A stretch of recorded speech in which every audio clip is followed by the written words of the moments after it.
Hello and welcome to Rathods IAS Academy. Today in this session, we are going to see very important articles that appeared in our today's newspaper. First of all, I'll let you know important topics of the day, and later on, we are going to see each and every topic from prelims and as well as mains point of view, and I'll let you know how questions can be asked from that topic from prelims and also mains. And at last, I'll be giving you prelims practice questions so that you can understand how questions can be asked from that topic. Okay, now let us see the topics of the day. First one is Modi highlights need for two-state solution to end Israel-Palestine conflict. The key word in this topic is two-state solution. To understand this, what exactly is this two-state solution, you need to know about the history of Israel-Palestine issue. We are going to see in brief about what is the conflict between Israel and Palestine, and we are going to see what is this two-state solution and why India is focusing on that two-state solution. And this topic is important from International Relations from GS paper 2. And next topic is scientists develop a health tracker for high altitude yaks in Himalayas. Okay, this article is talking about one important animal species called as yak, which is located in the higher altitudes in Himalayas. And you have to see what are the advantages of this kind of tracker. And this topic is important from environment and ecology, and even we can see this topic from science and technology from GS paper 3. And next topic is HC, High Court upholds uniform legal marriage age for all religions.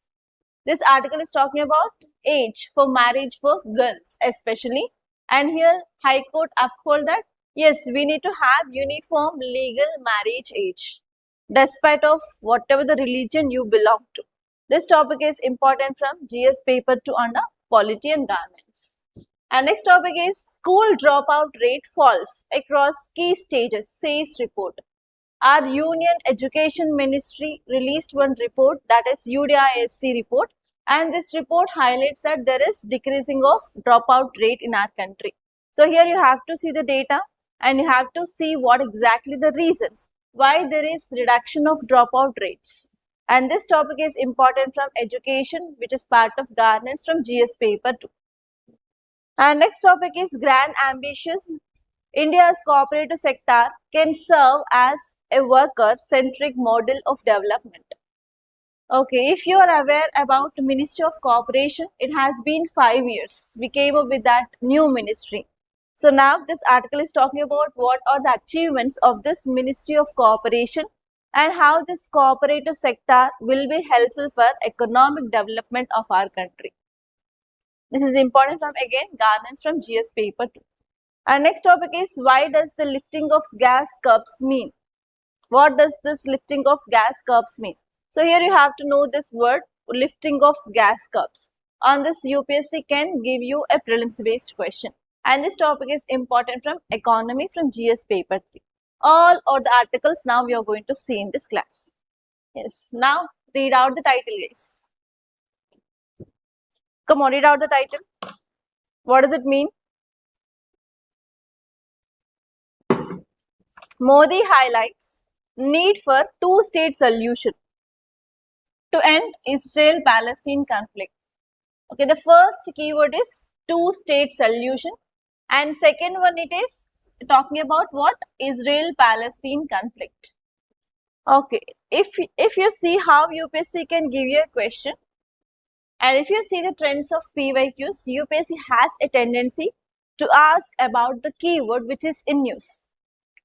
Okay, the first type of question you can expect here is recently two-state solution is seen in news.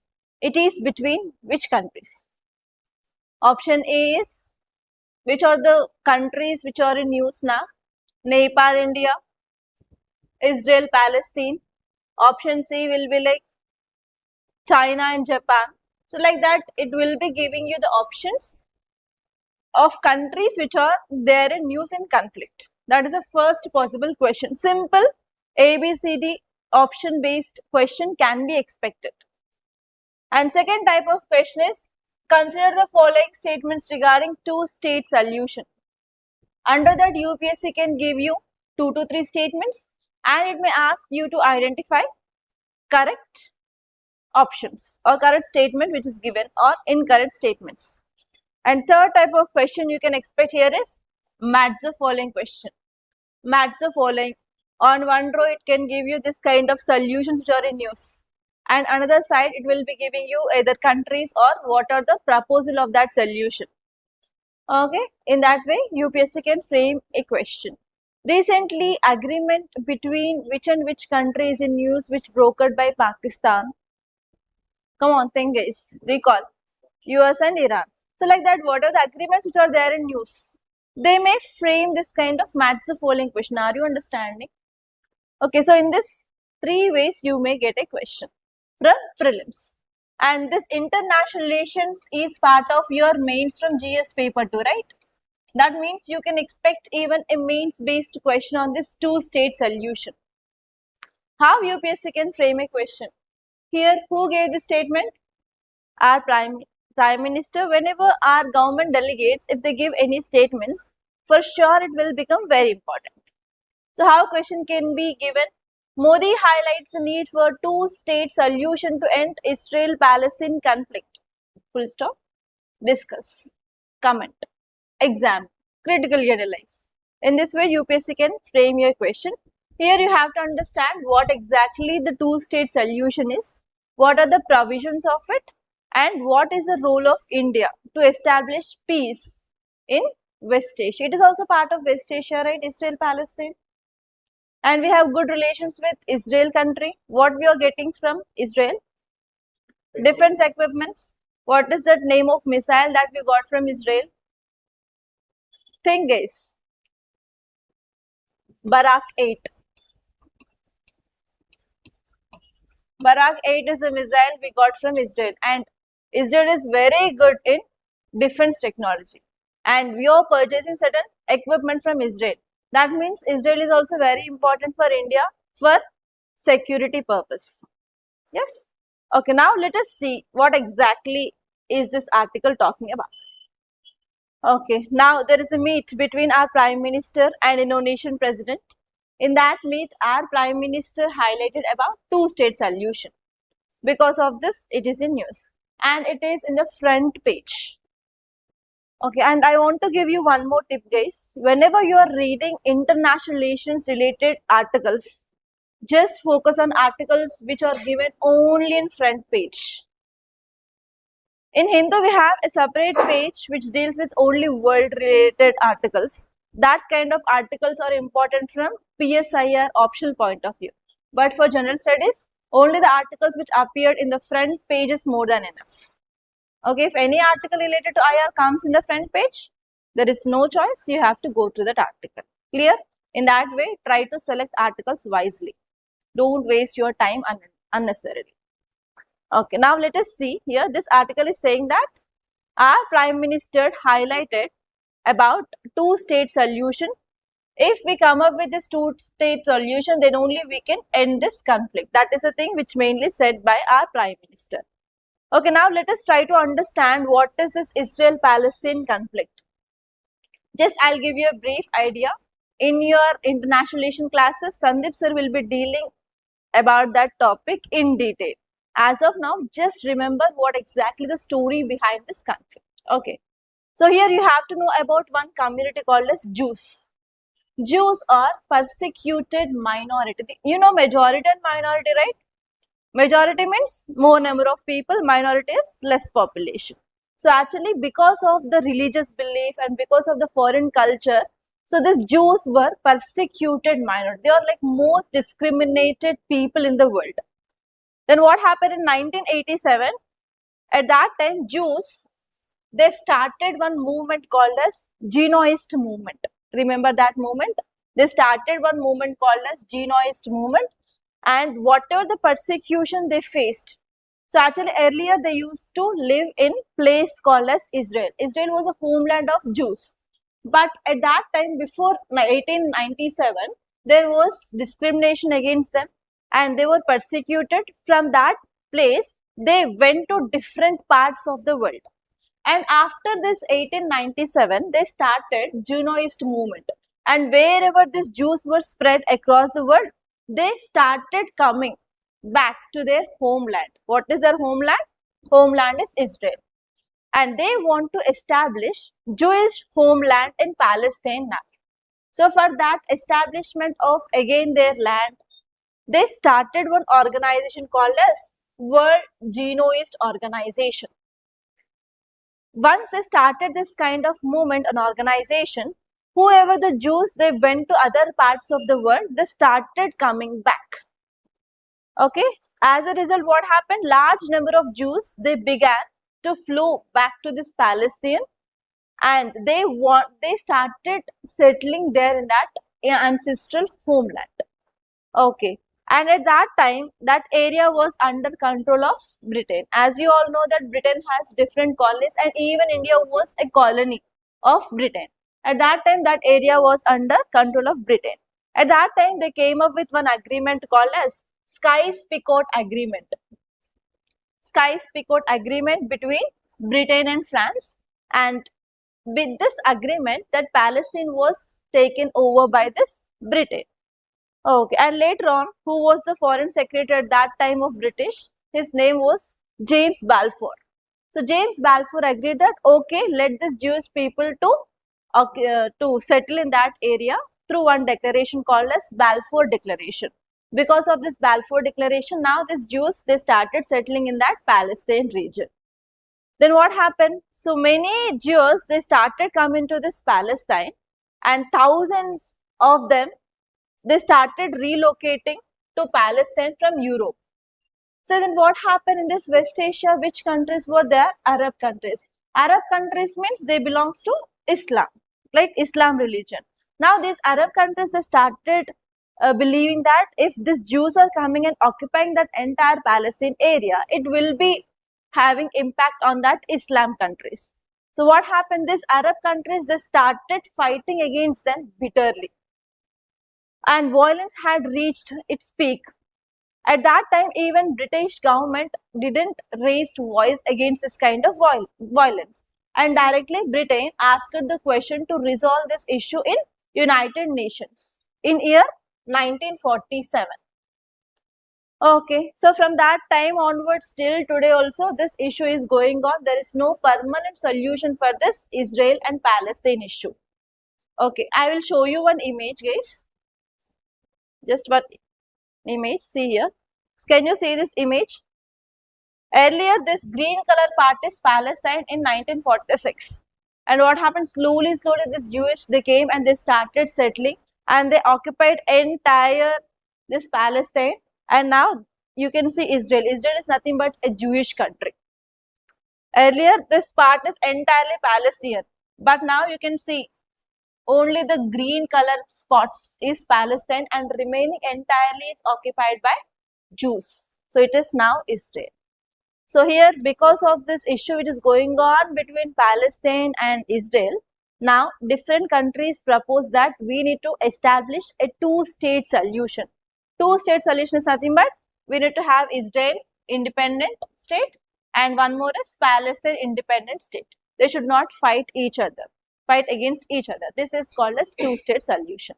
Clear? Just remember, earlier these Jews are persecuted minority. They went to different area and they started coming back to their ancestral homeland, that is Israel, and they started one organization, and these Jews, they started settling in that area, and they started occupying areas of Palestine. Because of this, the conflict will be going on between Israel and Palestine. Now, to stop that conflict, we need to have a solution. That solution is called as two-state solution. Clear? Okay, now let us see what is exactly this two-state solution is. Two-state solution has long been proposed as the best hope for peace in Israel and Palestine conflict.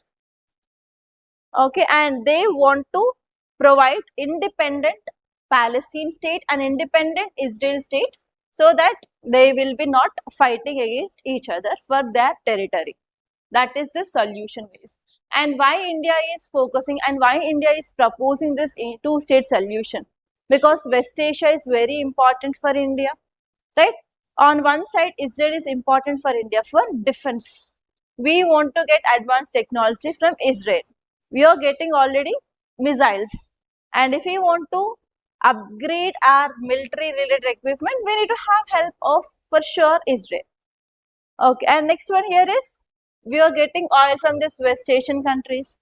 If there is something conflict happens in this region, obviously it will be affecting our energy security. So India is India is hoping for the best defense security of India and even for energy security. For these reasons, we need to have stable West Asia. For that reason, India is also proposing two-state solution will be the solution for this Israel and Palestine issue. That is this topic is. Okay. And see this article, read out the title. Scientists develop a health tracker for high altitude yaks in Himalayas.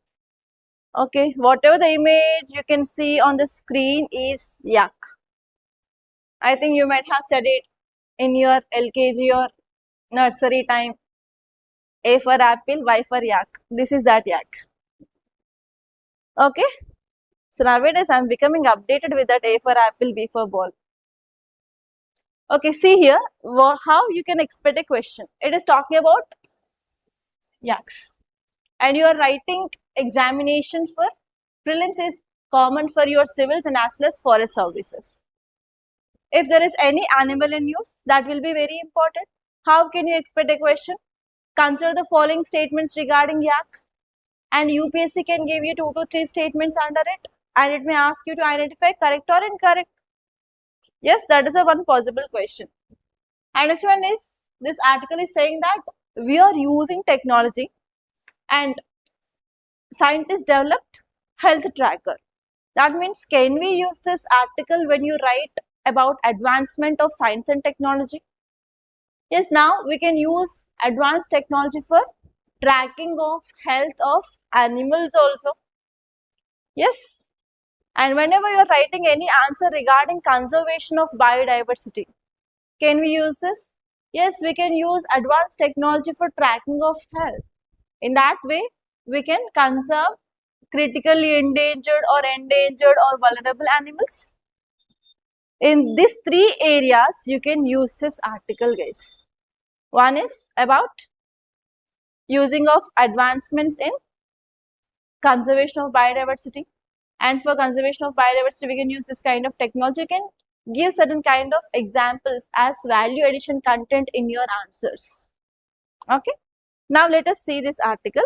A team of scientists developed an Internet of Things based smart system to monitor health of high altitude yaks and keep tabs on their movement near international border in Himalayas. This is very, very important. And if you see PYQs, UPSC already asked question in 2019 related to IoT, Internet of Things.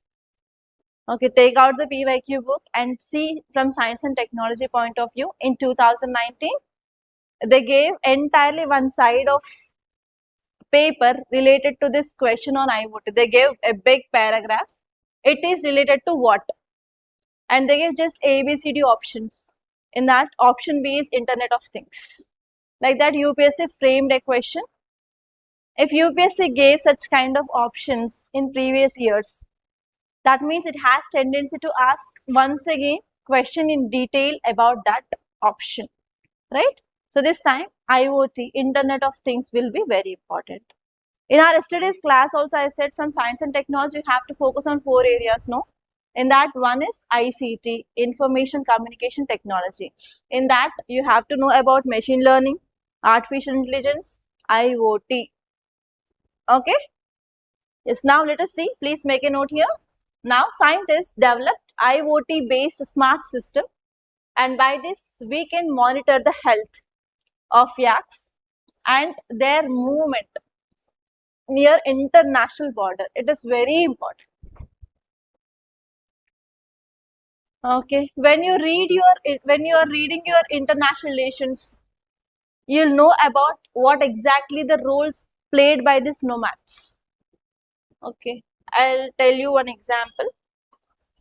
Where are these Himalayas located? On the northern part of our country. Yes, Here we are sharing boundary with whom? Here we have India, we have China, and here we have Himalayas, right? So actually, in this area, especially we have high altitude. In this high altitude area, what are the economic activities of the people normally? They will depend on pastoralism. What is meaning of pastoralism? Rearing of animals. Yes, pastoralism is nothing but rearing of animals. Rearing of animals is one important economic activity of the people who are living in this high altitude regions. So what they will rear? They will rear sheep, goat, yaks. For what? For milk, milk products and meat. Okay. So normally in this high altitude regions, what happens? In winter season, it is covered with what? Ice, snow, right? During winter season, is it possible for this people to take their animals in the high altitudes for grazing purpose? They will not find anything except ice and snow. Okay. In winter season, what they will do? They will move towards low-lying areas. Yes. But what happens in summer season? Increased temperature, melting of snow, melting of ice. Then what happens? Small grass and green things which can be seen on this high altitude region. During summer season, what they'll do? They'll take their animals to high altitude region for grazing purpose. At that time only, if there is any incursion of China people or Chinese army into India, will be fined by these people. These people will only identify whether this Chinese army entered into India or not, and they will give information to our government of India. They play a very important role in this international border. And many times what happens in this Himalayas, we have a rugged topography, right? Himalayas are very tall and sometimes landslides, sometimes it is covered by ice, snow, etc. Can we have proper demarcation of boundary? We don't have proper demarcation of boundary in this Himalayas region. Because of that, sometimes these people can cross international border. Yes, if international border crossed means, what happened? Again, this Chinese army will be coming and attacking those people. It will be affecting that local people and even their economy, their livelihood, everything will be getting affected.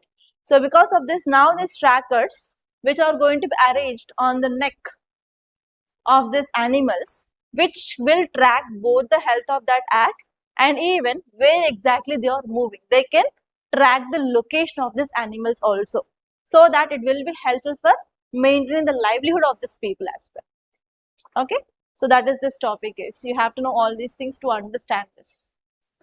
Okay, now let us see what is that advancement.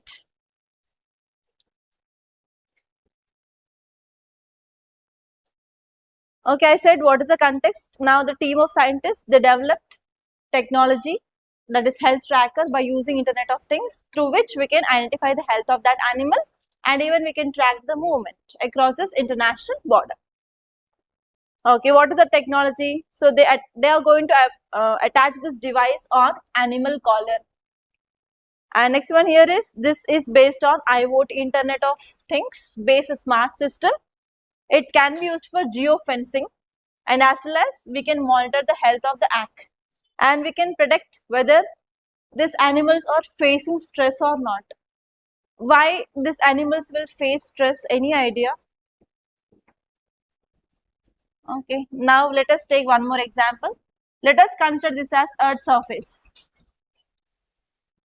This is a hill or a mountain where we can see good presence of air. Air pressure will be more air pressure is more at surface or at the top? Air pressure top. Okay, now let us take composition of air. What is the composition of our air? We have mixture of gases. Which gases will be there in the air? Oxygen, nitrogen, carbon dioxide and other inert gases.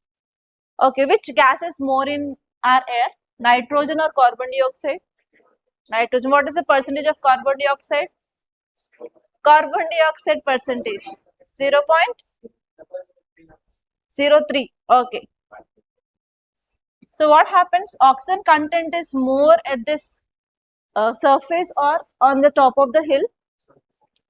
On the surface we have high oxygen, and if you're moving away from the earth's surface, what the concentration of air will be low, especially oxygen content will be very low, and this animals will be moving in this high altitude region. Then what happens? They will not get proper oxygen. Because of that reason only, especially the people who will climb this mountains, mountaineers, they will carry oxygen cylinders. Why? Because there will be lack of oxygen in this heights. Even if these animals are moving up, they will also face the same situation. Are we fixing these oxygen containers or cylinders to these animals? We are not at all. You are least bothered about that, right? So obviously what happens? It will lead to stress conditions. So by using this tracker, we can identify the stress condition animals also. In that way, we can save the health, save the lives of these animals. Are you understanding here? Again, this one more concept you have to remember related to the stress. Okay.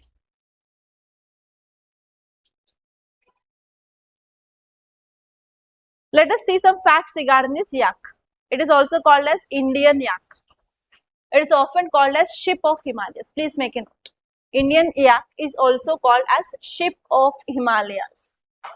UPSC has tendency to use this kind of alternate names.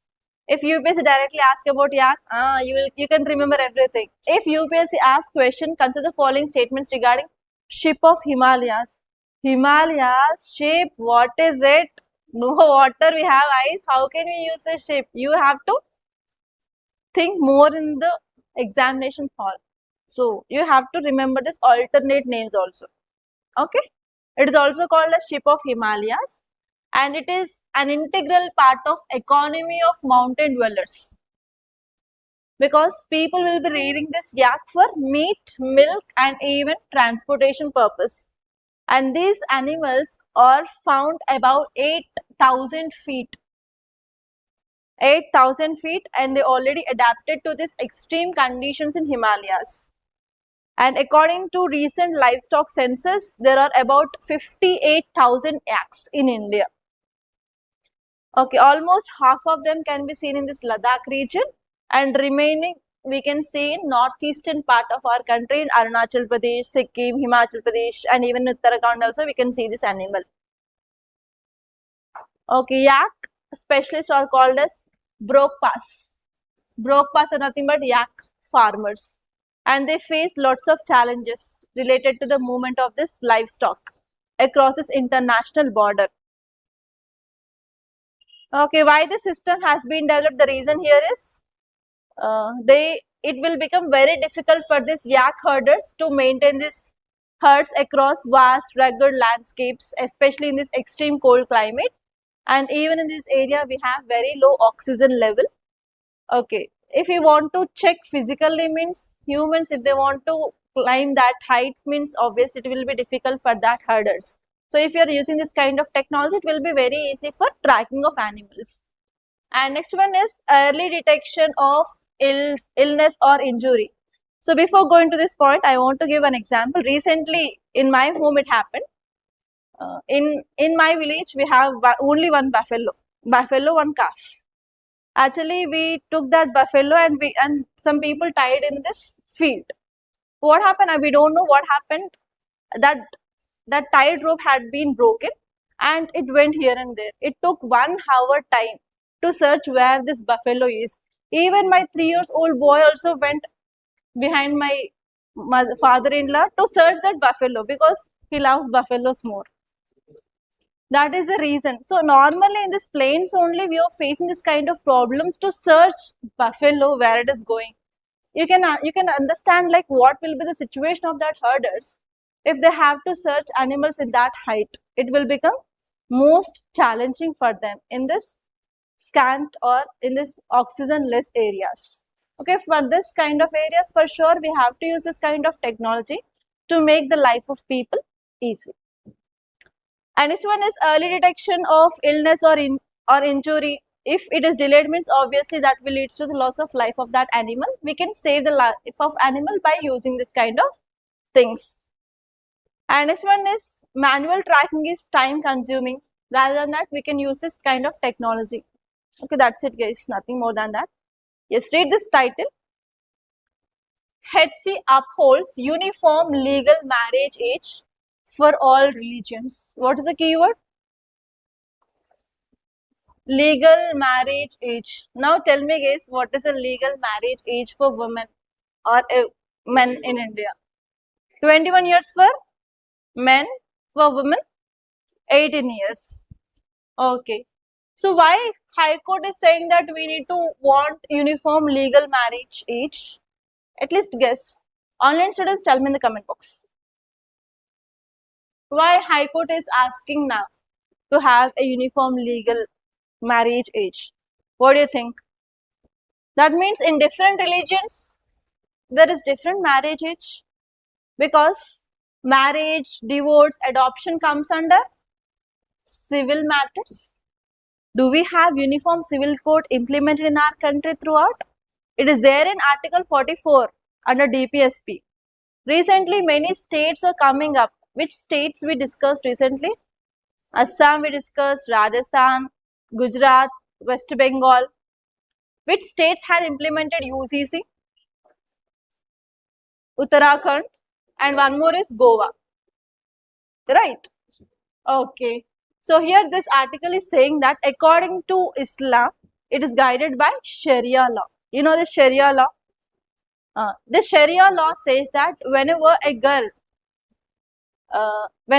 girl comes into this puberty age, that means starting of menstruation, from that age itself, that girl is eligible to get married. That puberty age is normally, it may be 11 years, 12 years or 13 years, right? So once she enters into this age of puberty, she is ready to marry. That is the thing which said by the Sharia law. Okay, is that right? Is that comes under child marriage or not? Is child marriage legal in our country? It is illegal because we have Child Marriage Prohibition Act. So here recently, if you see the background of this case, the case arose from a writ petition filed by 19 individuals facing criminal proceedings for allegedly trying to conduct the marriage for a minor girl. So in Islam family, they are conducting marriage for one minor girl, and the people nearby and some activists, they tried to stop that marriage and they rescued that girl. So the relatives, now they filed a writ petition in the court that it is our Sharia law, and based on that Sharia law, if girl enters into puberty, she is competent to marry. So because of this, now High Court gave the judgment that no, we will not follow all this religious law. We need to have a uniform legal age for marriage, and for girls it is 18 years, for boys it is 21 years. That is this case. Are you understand? So this is as simple as that. Okay. Why we need to have a legal, which law is guiding this marriage age in India? Prohibition of Child Marriage Act of 2006. So High Court said that we have a law called as Prohibition of Child Marriage Act of 2006, which is applied to all citizens irrespective of the religion which they belongs to. According to this, the legal age for marriage for girl is 18 and for men is 21. We have to accept this. That is the judgment of High Court of Allahabad. Clear?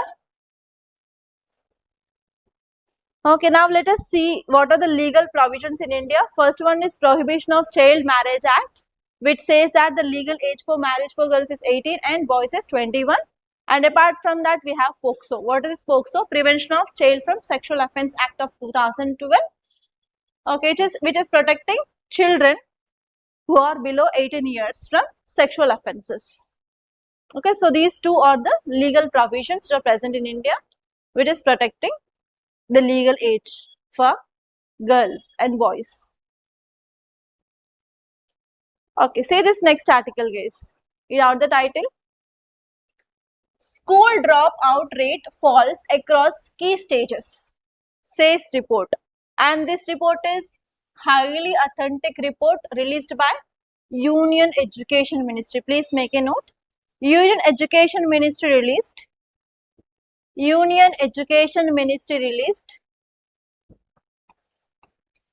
UDISE plus report. Union Education Ministry released UDISE plus report. Okay, and one thing I want to tell, please make note of it on the side of the page. Whenever you are writing any answer related to education, for sure data is important. Okay, so one important data you can use here is UDISE report because it is directly released by our Ministry of Education, and one more report will be ACER report. ACER report will be released by NGO called as Pratham, and that report also you can use while writing answer related to education. So you have to include these two reports, guys, for sure. Don't forget this. Okay, now Union Education Ministry released UDISE report. So full form of this UDISE is Unified District Information System for Education Plus. Unified District Information System for Education Plus for academic year 2025 to 2026. And this report now it is focusing on dropouts. This report is saying that there is reduced dropouts in our country. Now my question, guys, why there is reduced dropouts? What is the meaning of dropout? That means joining in the school, they're not going, they're staying in home, and finally they're stopping their education. That is called as dropout. So now my question is why there is reducing of dropouts in our country? What led? Awareness, acceptance. Next, better infrastructure. Okay. Okay, improving of infrastructure and facilities in the schools. I want one important thing. Recently, Supreme Court judgment, what it said? Come on, Divya. Okay, right to menstrual hygiene is also a part of Article 21, and it is the responsibility of the schools to provide proper equipment and necessities. So because of that Supreme Court judgment, for sure now there will be increased facilities in the schools. Because of that we can reduce dropouts. Next, midday meals program. No. What is midday meals program? Government is providing hot cooked meals in the schools. At least to get that food, parents are sending their children to school. Okay, next one. Nowadays, that only midday meals program has been extended to even breakfast also in some schools. Next, any other examples or initiatives taken by the government of India? Come on, think. What are the schemes? Vehicle specials. Can you tell me some schemes? Class? Okay, transportation improvement. Okay, accepted. Next, can you tell me some schemes related to education in our country? Schemes. Come on. Samagra Shiksha Abhiyan, why it is in news? Ekalavya schools, Kendriya Vidyalayas. Next. Okay, try to list out the schemes related to school education in our country. Both your state government schemes. If you're from AP, write down the AP schemes. If you're from Telangana, write down Telangana schemes. If you're from Karnataka, Karnataka schemes. Tamil Nadu schemes. Okay, and next one is central government schemes. At least 5 to 6 related to school education. I'm not talking about secondary education or I'm not talking about higher education. I'm talking about primary education. Write down the schemes, guys, because primary education is a foundation for entire education. So if we are encouraging the parents to send their children to primary schools, obviously they will go to secondary, they'll go to higher education for sure. Okay, so most of the times we can see there will be the high rate of dropouts in primary and higher education. So we have to address this problem of primary education because we have Article 21A talks about right to education. Article 21 is right to life and personal liberty. Article 21 capital A talks about right to education. So we have to provide free and compulsory education till 14 years of age under that Article 21. So government already came with lots of schemes to improve primary education. You have to know that. Okay. Now let us see this article in detail. And on this report, UPSC can give you a mains based question. Okay. How it can give? Recently, Education Ministry released UDISC plus report. Discuss the highlights of the report. What are the challenges? Suggest some measures. Possible mains question. And next one is recently UDISC plus report is in news. Which ministry released that? Ministry of Education, Ministry of Rural Development, Ministry of Health and Family Welfare, Ministry of so and so.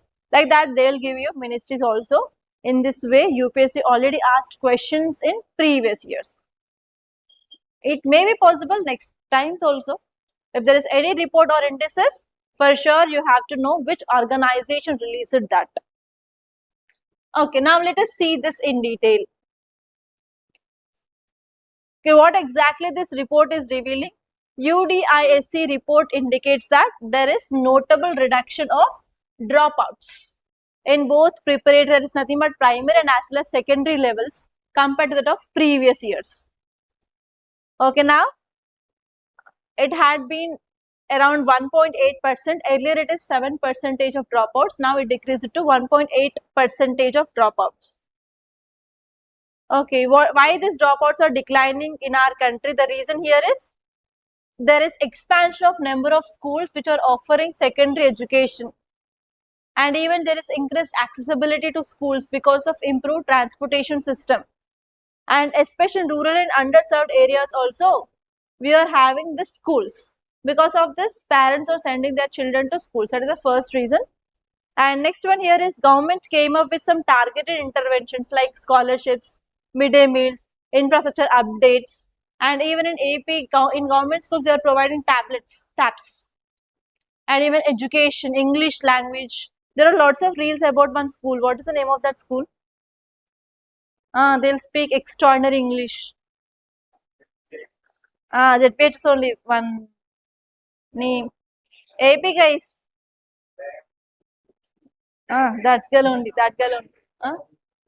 Bendapudi school, which is providing extreme, they have very good English speaking skills actually. So if that kind of skills are providing in the government schools, why parents will send their children to private schools? Okay, so that kind of things. Next one here is improved teacher availability and even training for teacher. So before starting of classes every year in summer season, teachers has to go for exclusive 10 to 15 days of training. And nowadays this kind of smart boards are seen even in government schools also, and even smart libraries. Because of this, there is reduced dropout rate. And as we are also focusing on foundational literacy, numeracy, vocational education, and even government schools, they are providing some training to the girls, especially related to crafts. You know this weaving of wool? No idea. Stitching, embroidery works, they are getting that kind of skill related training also. Because of that also, parents are showing some interest. And even awareness campaigns. Because of that, overall dropout rate had been decreased in our country. You may get a potential mains question on this case. Okay, let us see next article. Read out the title. Grand ambitions. India's cooperative sector can serve as a worker-centric model of development. What is a cooperative? In polity, is this topic done? Cooperative sector. It will take some time. Okay. In governance, maybe sir will be dealing with this cooperative sector. Okay, what is the meaning of cooperative? coming together, helping together, working together. That is called as a cooperative society, right? Even in our constitution also we have a provision related to cooperative sector. Which provision is that? Think. Okay, can you tell me the best example of cooperative sector that is working really good in our country? Dairy sector. What is the name of that company? Amul.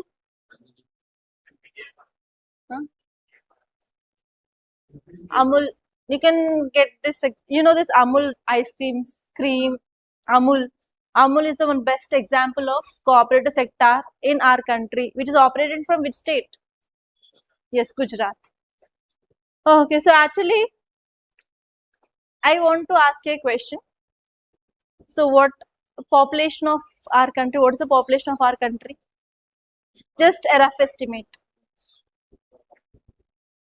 How many? 125 only. Okay. So India is a huge and largest populous country in the world. In the world only, India is having a huge population. Accepted or not? Okay. Is it possible to provide employment for each and every person by the government? Is that possible? No. Then how government can create employment opportunities? It has to promote private sector.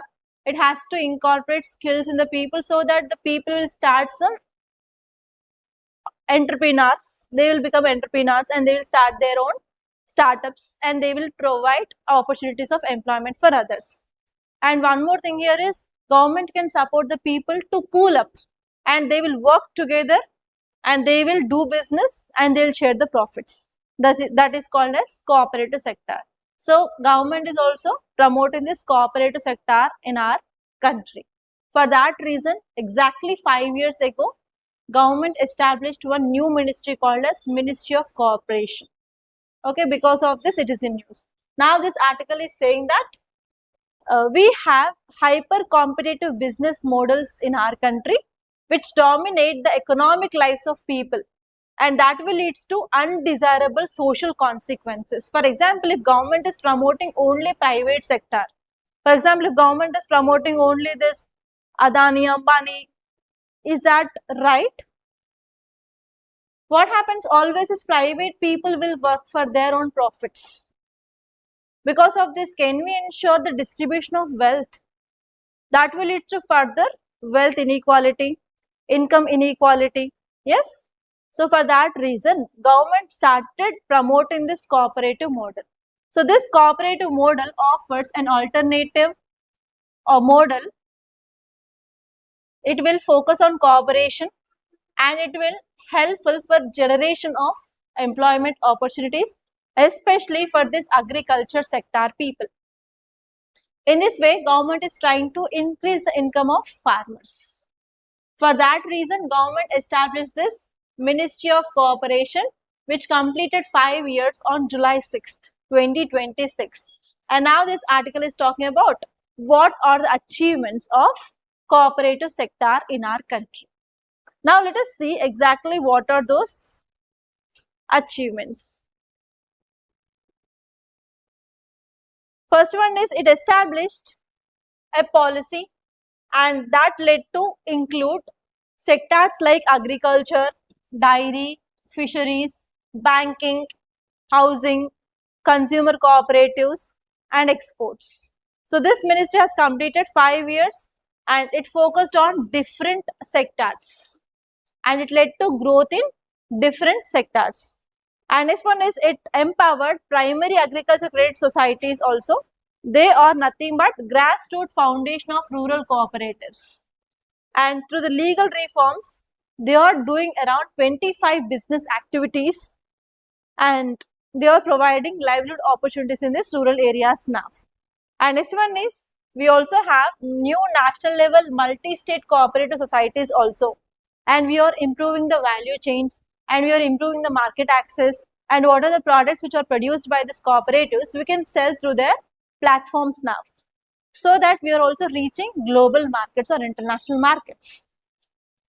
And this one is we came up with national cooperation policy and we are encouraging cooperatives to expand their production and marketing as well.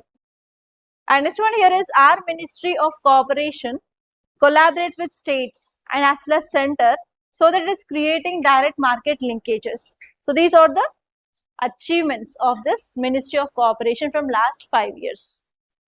But they are facing some challenges. What are the challenges? We have corruption everywhere, and production will be like small scale in these cooperatives, not like big manufacturing companies. That is the one important problem. And next one is, if we want to expand this cooperative beyond our traditional agriculture to services, it is a big problem now because of technology adaptation and new kind of integration of technology. Everything will be a problem. And next one is competitiveness. So whatever the work which is done by handmade, it will take lot of time and it is also like costly. If you are taking that machine made goods, the finishing will be somewhat good and even the cost of production will be less. So these cooperative products are not beating this machine made products in the market. So these are the some challenges we are facing in this cooperative sectors. And now you have to think about what is the way forward, what can be done to improve this cooperative sector industry in our country. Okay. You see this article, guys. What does the lifting of gas curb mean? Okay, tell me what is the issue now? What is the issue which is related to gas we are facing? West Asia's conflict, closure of Strait of Hormuz. Because of that, there is no proper movement of crude oil and gas from these West Asian countries. And now we are facing gas crisis in our country. Especially commercial gas is not available even till today. It is very difficult. Household also, government is doing some delays in dispatching of our gas bookings, right? So now this article is saying that government has lifted the gas curb. What does it mean? On July 4th, government lifted emergency curb it had imposed on supply of natural gas during the West Asia crisis, citing that ceasefire negotiation and the resumption of sea traffic through Strait of Hormuz. Recently, what we discussed between Iran and US, there is one ceasefire agreement brokered by Pakistan. What are the provision of that agreement? Anyone? 60 days agreement. They're going to open Strait of Hormuz. No imposition of toll. We have to allow free movement of ships. Obviously, what happened? Our vessels will move freely in the Strait of Hormuz now. So we can expect gas and crude oil imports on time. Is there any need to impose restrictions on this gas now? No. Then what happens? Government will be removing this curbs on this gas. That is the meaning of this, guys. Because of the ceasefire agreement between Iran and US, which brokered by Pakistan, now the Strait of Hormuz will be restored and now the movement of vessels can be ensured. So because of this, we can ensure the timely reaching of gas to India on time so that we can remove this restrictions on gas movement. That is the thing which mainly said here. So this move is expected to benefit refineries, gas distributors, industries such as ceramics where we'll use this gas for burning something, and even we can ensure that this gas will be available for the affordable price for this household purpose and commercial purpose. This is this article, guys. We discussed that ceasefire agreement I think 2 weeks ago. Now we have one more article which is interlinking with that agreement is in news today. That means you should not forget the news. You have to revise that news on at least weekly basis so that you can be in touch with current affairs. You will not forget and you can understand this current affairs in a easy way. Clear? Now see the questions, guys.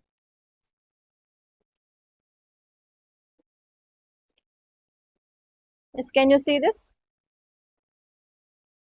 With reference to lifting of gas curbs, consider the following statements.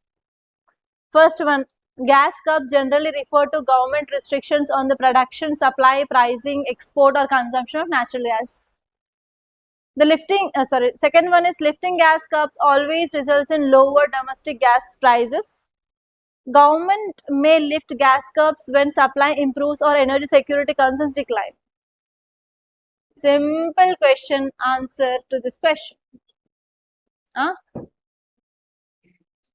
First one is for sure right. Yes, we are removing the restrictions on gas movement, supply, production, whatever it may be.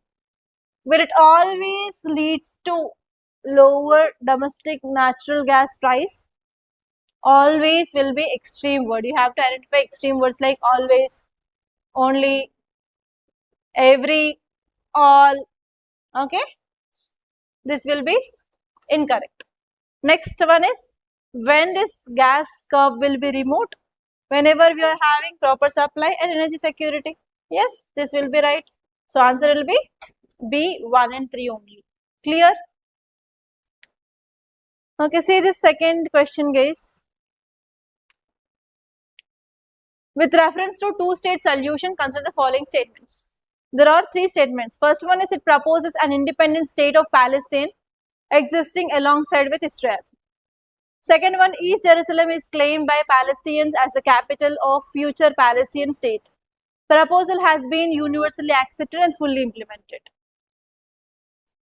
It is not implemented. That's why only India is saying no, this will be the solution.